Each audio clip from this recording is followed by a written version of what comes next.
How we doing?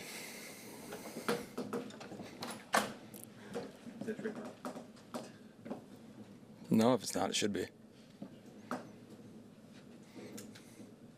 Well, how you feeling? Good. I mean, disappointed. You know, we're sitting at 3-1 instead of 4-0, but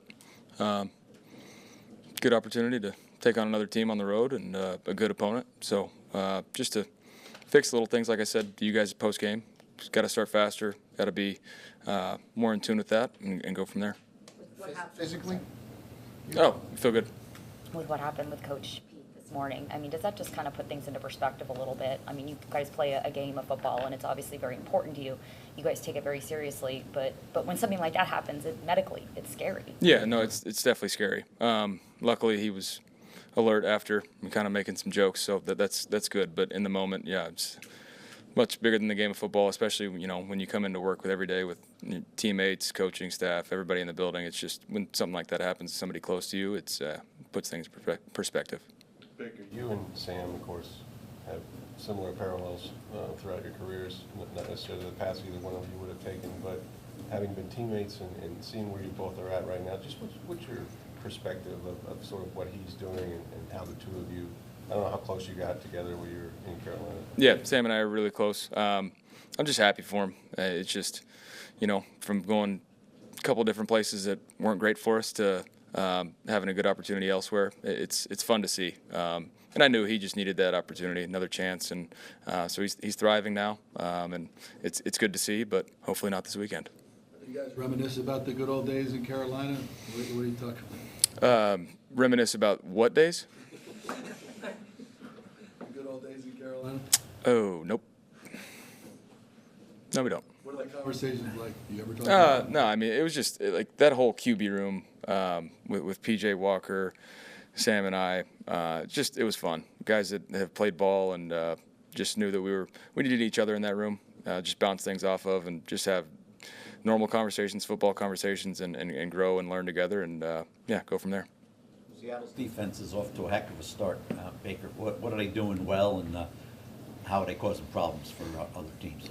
Yeah, I mean, I think the rookie number 3, don't want to botch how to pronounce his name. I think he's a really good player, and obviously he's been injured a little bit, banged up, but he adds a different factor in at the nickel position. But it starts up front. Leonard Williams and those guys up front, really good D-line, aggressive D-line.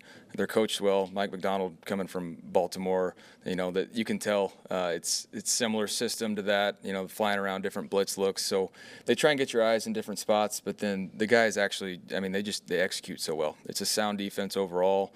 Good pressure guys, good blitzers, and obviously with the corners they have out there, big, tall corners that are physical, willing to tackle, so that adds a different element for us. When the opposing team scores in the first 3.5 minutes of the game in 3 out of the 4 games that you've played already, and how does that take you guys out of your initial game plan on offense?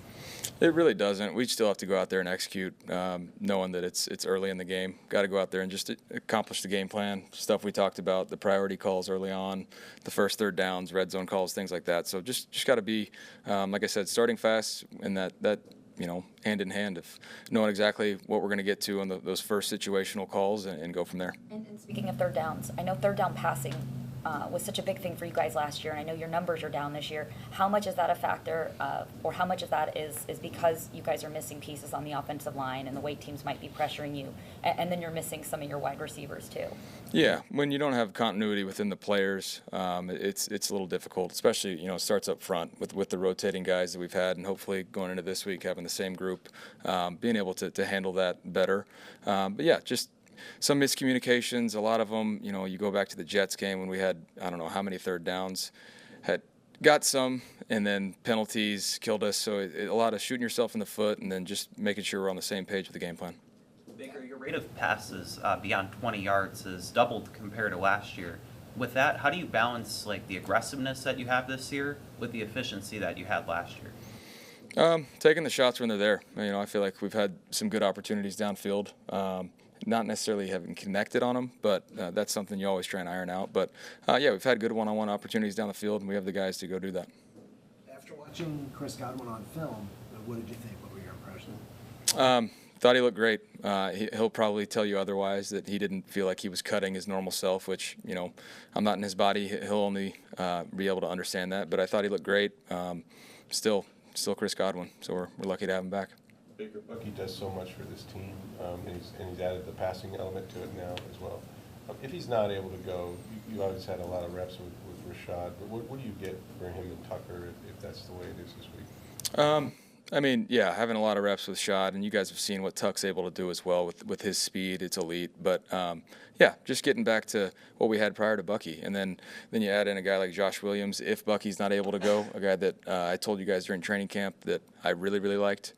Smart kid, knows exactly what we're trying to get done. So it's not the same without Buck, because he brings a different spark to it, and those explosive plays that you guys have seen for 2 years now that we'll be missing. But we'll see. And hopefully he's able to play, but if not, we trust the guys that are in there. Weeks 1 through 3, opposing defenses, there was no doubt, Mike Evans was the guy that they were keying in on. You saw that with Jesse Bates against the Falcons, and that's one of the reasons why Emeka was able to get that game-winning touchdown for you. So now that Mike isn't out there, and I know that Chris is working his way back, Emeka's getting a lot of attention, and how has he kind of handled that? Are you noticing teams are playing him differently now? I think it'll continue to change a little bit depending on when Mike comes back, but that's also the difference.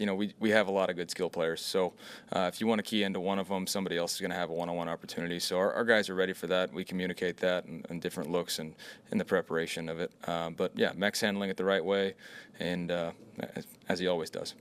Do you feel this team's being tested a little bit now, Baker, in terms of the adversity right now and a tough part of the schedule?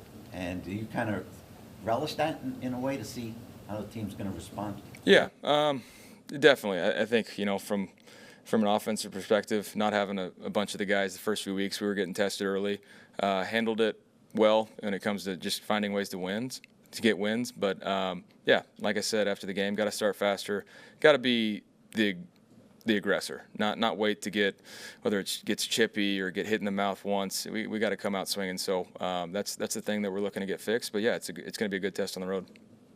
How do you feel like the team has responded in practice so far? Good. Walk through tempo today. But I think guys are aware with, they got the message. They understand what we're trying to get done, especially, in an environment that we're going to be stepping into. So it's clear and concise, and the guys get it. Did it feel like a road game for you on Sunday, and did you guys have to go to silent count? We did not have to go to silent count. Eagles always travel well early in the year. Hopefully, see him again. It won't be the same. We saw Chase McLaughlin hitting from 65 yards, right, just a bomb, and we're seeing more of these ridiculously long field goals. Big Fangio thinks the K-ball's loaded. As a quarterback, do you guys feel like if we cross the 50-yard line or get anywhere near it, man, we might be looking at points here? Yeah, what kickers today are able to do, it's kind of insane. The other week when Cowboys were in overtime with the Giants, and the commentators were, the Cowboys were, I think, in the minus 35, and they were talking about only needing 7 yards to be in field goal range, which is wild to think about. But, it's kind of today's sports day and age. Guys are training earlier. There's a lot different aspects to it, and guys are fine-tuning, especially the kickers. Obviously, they're getting stronger. We talked to you about the fact that, you seem to thrive in adversity, and this locker room seems to be built with those types of guys, and you see that kind of come out in games. But, is now kind of the real test to that now that you've had your first loss of the season?